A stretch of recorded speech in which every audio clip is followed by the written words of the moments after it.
லா இலாஹா இல்லல்லாஹ். இதன் பொருள், வணக்கத்திற்கு உரியவன் அல்லாஹுவைத் தவிர வேறு யாரும் இல்லை என்பதாகும். சிறப்புகள். ஹதீஸ் 1. ஜிக்ரில் சிறந்தது லா இலாஹா இல்லல்லாஹ் என்பதாகும் என நபி பெருமானார் ஸல்லல்லாஹு அலைஹி வஸல்லம் அவர்கள் கூறக் கேட்டேன். இந்த ஹதீஸை ஹஸரத் ஜாபிர் ரதியல்லாஹு தஆலா அன்ஹு அவர்கள் அறிவிக்கிறார்கள். இந்த ஹதீஸ் திர்மிதியில் பதிவு செய்யப்பட்டுள்ளது. ஹதீஸ் 2.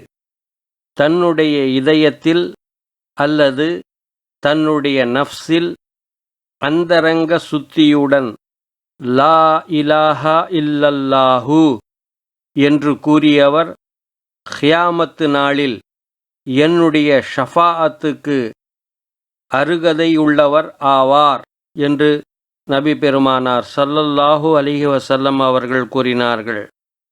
இந்த ஹதீஸை ஹஸரத் அபூ ஹுரைரா ரதியல்லாஹு தஆலா அன்ஹு அவர்கள் அறிவிக்கிறார்கள். இந்த ஹதீஸ் புகாரி ஷெரீஃபில் பதிவு செய்யப்பட்டுள்ளது. ஹதீஸ் 3.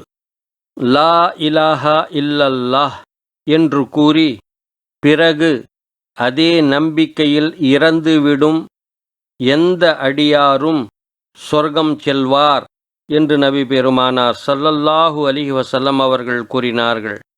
அப்போது நான், அவர் விபச்சாரம் புரிந்தாலும் திருடினாலுமா என்று கேட்டேன். நபி பெருமானார் ஸல்லல்லாஹு அலைஹி வஸல்லம் அவர்கள், அவர் விபச்சாரம் புரிந்தாலும் திருடினாலும் சரியே, சொர்க்கம் புகுந்தே தீருவார் என்று கூறினார்கள். நான் மீண்டும், அவர் விபச்சாரம் புரிந்தாலும் திருடினாலுமா என்று கேட்டேன். நபி பெருமானார் ஸல்லல்லாஹு அலைஹி வஸல்லம் அவர்கள், அவர் விபச்சாரம் புரிந்தாலும் திருடினாலும் சரியே, சொர்க்கம் புகுந்தே தீருவார் என்று கூறினார்கள். இவ்வாறு 3 முறை நடந்தது. 4வது முறை, அவர் சொர்க்கம் புகுந்தே தீருவார், அபூதரின் மூக்கு மண்ணை கவட்டும், அதாவது நீர் இதை விரும்பாவிடிலும் சரியே என்று பொருள்பட நபிகள் நாயகம் ஸல்லல்லாஹு அலைஹி வஸல்லம் அவர்கள் கூறினார்கள். இந்த ஹதீஸை ஹஸரத் அபூதர் ரதியல்லாஹு தஆலா அன்ஹு அவர்கள் அறிவிக்கிறார்கள்.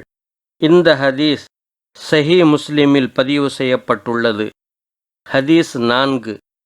ஒருவரின் இறுதி வார்த்தை லா இலாஹா இல்லல்லாஹு என ஆகிவிடுமானால் அவர் சொர்க்கத்தில் நுழைவார் என நபி பெருமானார் ஸல்லல்லாஹு அலைஹி வஸல்லம் அவர்கள் கூறினார்கள்.